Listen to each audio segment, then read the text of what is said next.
Year 1919 में बीकानेर की गलियों में एक 12 साल का लड़का भुजिया बेच रहा था। इस बात से बिल्कुल अनजान कि यही भुजिया एक दिन करोड़ों के बिजनेस एम्पायर की नींव बनेगी। ये कहानी है इंडिया के सबसे बड़े स्नैकिंग ब्रांड हल्दीराम की। हल्दीराम का जन्म 1908 में बीकानेर के एक बहुत ही गरीब परिवार में हुआ था। उनके दादाजी एक छोटी सी दुकान में भुजिया बेचते थे। बचपन से ही हल्दीराम को भुजिया में बहुत इंटरेस्ट था, इसीलिए हल्दीराम ने 12 साल की उम्र में भुजिया बनाने में मास्टरी हासिल कर लिया और अपने दादाजी के साथ उनकी दुकान में डेली बैठने लगे। पर वो अपने दादाजी की तरह भुजिया बेचकर थोड़े से पैसे कमाकर संतुष्ट नहीं थे, वो अपने बिजनेस को बढ़ाना चाहते थे। हल्दीराम जो भुजिया बेचते थे वो बेसन से बनती थी, लेकिन उन्होंने देखा कि राजस्थान के लोगों को मोठ की दाल बहुत ही ज्यादा पसंद है, इसीलिए हल्दीराम ने अपनी भुजिया में बेसन के साथ मोठ की दाल मिलाकर भुजिया बनाना चालू किया। उनकी ये नई भुजिया लोगों को बहुत ही ज्यादा स्वादिष्ट लगी, लेकिन उन्होंने ये देखा कि उनकी अभी की भुजिया बहुत ही ज्यादा मोटी और खाने में मुलायम है। तो उन्होंने सोचा कि अगर वो भुजिया को बहुत ही ज्यादा पतला और क्रिस्पी बना दे तो लोगों को खाने में बहुत ही ज्यादा मजा आएगा। इस प्लान को अंजाम देने के लिए उन्हें सबसे पहले अपने बैटर को पतला बनाना था और साथ में एक ऐसा मैश चाहिए था कि उसके होल्स स्टैंडर्ड मैश के होल से छोटे हों, ताकि उसमें से पतली भुजिया बन सके। फिर उसके बाद उन्होंने क्रिस्पी और पतली भुजिया बनाई। ये नई भुजिया लोगों को बहुत ही ज्यादा पसंद आने लगी और भुजिया की सेल्स भी बहुत ही ज्यादा बढ़ गई। उनकी दुकान में लोगों की लाइन लगने लगी और देखते ही देखते वो द लोकल भुजिया किंग बन गए। अगले कुछ सालों में हल्दीराम ने इसी दुकान को ग्रो करने में पूरा फोकस किया। फिर 1950s में उनकी लाइफ में एक बहुत ही बड़ा टर्निंग पॉइंट आया। हल्दीराम अपनी एक दोस्त की बेटी की शादी में कोलकाता गए थे। वहाँ उन्होंने सभी मेहमानों के लिए भुजिया बनाई थी और जब उन्होंने भुजिया खाने के बाद मेहमानों का रिएक्शन देखा तो वो बहुत ही ज्यादा सरप्राइज हो गए। उन लोगों को भुजिया इतनी पसंद आ रही थी कि वो लोग तारीफ तो कर ही रहे थे, साथ में हल्दीराम को बल्क ऑर्डर भी दे रहे थे। हल्दीराम को ये समझ में आ गया था कि उन्हें अपना बिजनेस कोलकाता में भी एक्सपेंड करना चाहिए। 1955 में हल्दीराम ने अपने सबसे छोटे बेटे रामेश्वर लाल और अपने सबसे बड़े पोते शिव किशन को कोलकाता में बिजनेस सेटअप करने को भेजा। यहाँ उनकी शुरुआत एक छोटे से दुकान से हुई। शुरुआत तो छोटी थी, लेकिन उनका बिजनेस कोलकाता में भी बहुत ही तेजी से ग्रो करने लगा। देखते ही देखते वो दिन की 150 केजी से लेकर 200 केजी तक भुजिया बेचने लगे और इन्होंने बंगाली लोगों को अट्रैक्ट करने के लिए वहाँ के टेस्ट के हिसाब से बंगाली मिक्सचर नाम की नमकीन भी लॉन्च की, जो बहुत ही ज्यादा सक्सेसफुल हुई। अगले 12 साल में उनकी छोटी सी दुकान 8 स्क्वायर फीट से बढ़कर 25 स्क्वायर फीट की हो गई थी और बिजनेस भी हर साल डबल हो रहा था और कोलकाता ब्रांच का बिजनेस बीकानेर ब्रांच से भी बड़ा हो चुका था। 1968 तक हल्दीराम के तीनों बेटे सेटल थे। उनके बड़े बेटे मूलचंद बीकानेर का बिजनेस संभालते थे। उनके दूसरे बेटे फैमिली से अलग होकर अपनी खुद की दुकान खोल ली थी और सबसे छोटे बेटे रामेश्वर लाल वो कोलकाता का बिजनेस संभाल रहे थे। इसे देखते हुए हल्दीराम ने फैमिली बिजनेस से रिटायरमेंट ले ली और वो कभी कभी बिजनेस कैसा चल रहा है देखने के लिए आते थे। बिजनेस बहुत ही ज्यादा अच्छा चल रहा था, लेकिन इसके बाद हल्दीराम बिजनेस के लिए बहुत ही अच्छा टाइम आने वाला था। उनके सबसे बड़े पोते शिव किशन जो कोलकाता में अपने चाचा के साथ काम कर रहे थे, वह नागपुर में 1968 में हल्दीराम की ब्रांच खोलने का फैसला लेते हैं। वहाँ आकर उन्होंने देखा कि वहाँ के लोग बालूशाही, गुजराती पेड़ा, मैसूर पाक और लड्डू जैसे मिठाइयों को बहुत ही ज्यादा पसंद करते थे। इस अपॉर्चुनिटीज को देखते हुए शिव किशन ने भुजिया के साथ साथ काजू कतली भी बेचना चालू किया और वहाँ के लोगों को काजू कतली बहुत ही ज्यादा पसंद आने लगी, क्योंकि इससे पहले उन्होंने कभी भी काजू कतली नहीं खाया था। और इसी मौके का फायदा उठाते हुए उन्होंने और भी मिठाइयाँ बेचना चालू किया, जैसे रसमलाई, रसगुल्ला, मलाई लड्डू, और वहाँ के लोगों को ये मिठाइयाँ भी बहुत ही ज्यादा पसंद आने लगी। और यहीं से हल्दीराम की शुरुआत हुई थी भारत के स्वीट मार्केट में सबसे बड़े प्लेयर बनने की कहानी। 1971 में नागपुर में हल्दीराम के 2 ब्रांचेस खुल चुके थे। एक दिन शिव किशन कृति नाम के रेस्टोरेंट में गए, जहां उनकी आंखें खुल गईं। उस रेस्टोरेंट में केवल डोसा और लस्सी मिलती थी और वहां हमेशा कस्टमर की भीड़ लगी रहती थी। यहीं से शिव किशन को आइडिया आया हल्दीराम को एक दुकान से एक रेस्टोरेंट में बदलने का। मार्केट समझने के बाद उन्हें पता चला कि महाराष्ट्र के लोगों को साउथ इंडियन डिशेज बहुत ही पसंद है, जैसे डोसा, इडली। तो उन्होंने भी एक 30 सीटर वाला रेस्टोरेंट खोला, जिसमें वो डोसा और इडली बेचने लगे। बहुत ही जल्द उनके रेस्टोरेंट की सारी सीटें फुल रहने लगी। तो इसे देखते हुए उन्होंने सीटिंग कैपेसिटी को डबल कर दी और मेन्यू में समोसा और कचौड़ी भी ऐड कर दिया। तो वहाँ के लोगों को समोसा और कचौड़ियाँ भी बहुत ही ज्यादा पसंद आने लगी और बहुत ही जल्दी नागपुर में भी हल्दीराम के मल्टीपल ब्रांचेस खुल गए। 1975 में कोलकाता ब्रांच के रामेश्वर लाल फैमिली बिजनेस से अलग होकर इंडिपेंडेंट हो जाते हैं। एक एग्रीमेंट होता है जिसके मुताबिक रामेश्वर लाल वेस्ट बंगाल के बाहर बिजनेस नहीं करेंगे और मूलचंद और उनके बेटे वेस्ट बंगाल में एंट्री नहीं करेंगे। करेंगे। इस टाइम तक हल्दीराम की नागपुर ब्रांच बहुत ही ज्यादा अच्छी चल रही थी, लेकिन शिव किशन के दिमाग में इससे भी बड़े प्लान्स थे। वे एक ऐसे शहर में अपना बिजनेस खोलना चाहते थे जो हल्दीराम को नेशनल ब्रांड बना दे, और वो शहर था दिल्ली। दिल्ली में बिजनेस एक्सपेंड करने के लिए उन्होंने अपने सबसे छोटे भाई मनोहर लाल को चुना। मनोहर लाल तब तक बीकानगर बिजनेस में काम कर रहे थे। 1982 में मनोहर लाल अपने भाई के साथ दिल्ली आए और वहाँ उन्होंने देखा कि चांदी चौक पर खाने पीने की दुकानों पर बहुत ही ज्यादा भीड़ रहती है। उन्होंने अपनी लाइफ में इतना कंपटीशन कभी नहीं देखा था, लेकिन अच्छी बात ये थी कि वहाँ कंपटीशन के साथ साथ डिमांड भी बहुत ज्यादा थी। मनोहर लाल ने शिव किशन की मदद से अपनी दुकान के लिए जगह खरीदी और 1983 में बिजनेस स्टार्ट कर दिया। अगले एक साल तक उन्होंने दिन रात मेहनत करके मार्केट में अपनी पहचान और विश्वास बनाया, लेकिन तभी उनके साथ एक भयानक हादसा होता है। 1984 में एंटी सिक्स राइट्स के कारण मनोहर लाल की दुकान और मकान दोनों में आग लग गया था और सब कुछ बर्बाद हो गया था। अगले 2 महीने तक हल्दीराम का दिल्ली का बिजनेस जीरो पर आ गया था, लेकिन मनोहर लाल ने हार नहीं मानी। उन्होंने नागपुर और बीकानगर से फाइनेंशियली मदद मांगी और दिल्ली में फिर से 300 स्क्वायर फीट की जगह में एक नई दुकान खोली और बिजनेस को फिर से खड़ा किया। उन्होंने जो मार्केट में विश्वास और पहचान बनाया था, उससे उनका बिजनेस वापस से तेजी से ग्रो करने लगा और अगले कुछ सालों में उन्होंने अपनी दुकान को भी बढ़ाया और 2000 स्क्वायर फीट की जमीन पर बहुत ही बड़ी फैक्ट्री भी लगाई और उन्होंने अपने दिल्ली के ब्रांचेस को भी बढ़ाया। बिजनेस बहुत ही तेजी से ग्रो कर रहा था, लेकिन शिव किशन और मनोहर लाल चाहते थे कि हल्दीराम वर्ल्ड क्लास ब्रांड बने। उनका प्रोडक्ट भारत के हर घरों में कंज्यूम किया जाना चाहिए। उन्होंने देखा कि लिबरलाइजेशन के बाद पेप्सिको, केलॉग्स और नेस्ले जैसी ब्रांड इंडिया में कन्वीनियंस फूड बेचना चालू कर दिए हैं,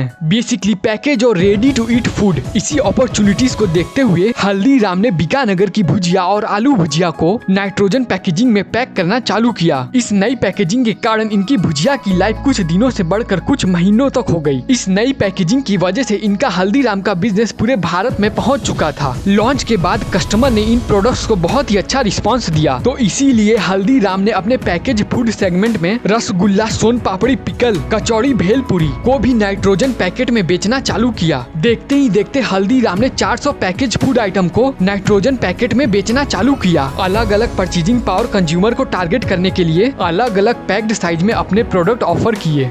जैसे इनके कई प्रोडक्ट का छोटा पैकेट 5 रुपए में मिल जाता है, बड़े पैकेट 200 से ऊपर तक जाते हैं। और इन्होंने कलर साइकोलॉजी को यूज करके अपने प्रोडक्ट के पैकेट को बहुत ही ज्यादा अट्रैक्टिव बनाया और इन्होंने अपने प्रोडक्ट को इंडिया के कोने कोने में पहुंचाने के लिए 1000 से ज्यादा डिस्ट्रीब्यूटर और लाख से ज्यादा रिटेलर को हायर किया। इन्हीं सब स्ट्रेटेजी के कारण आज इंडिया के हर घर में लोग हल्दीराम का प्रोडक्ट खाते हैं और यूके, यूएस और सिंगापुर जैसे 80+ देशों में हल्दीराम का प्रोडक्ट बिकता है और बहुत ही ज्यादा पॉपुलर है। आज से 100 साल पहले हल्दीराम की शुरुआत भुजिया को 2 पैसों में बेचकर हुई थी और आज उसी हल्दीराम ने 9000 करोड़ से ज्यादा का बिजनेस किया है। उम्मीद है आपको हमारा वीडियो पसंद आया होगा, तो हमारे वीडियो को लाइक करें और चैनल को सब्सक्राइब करें। Thank you for watching.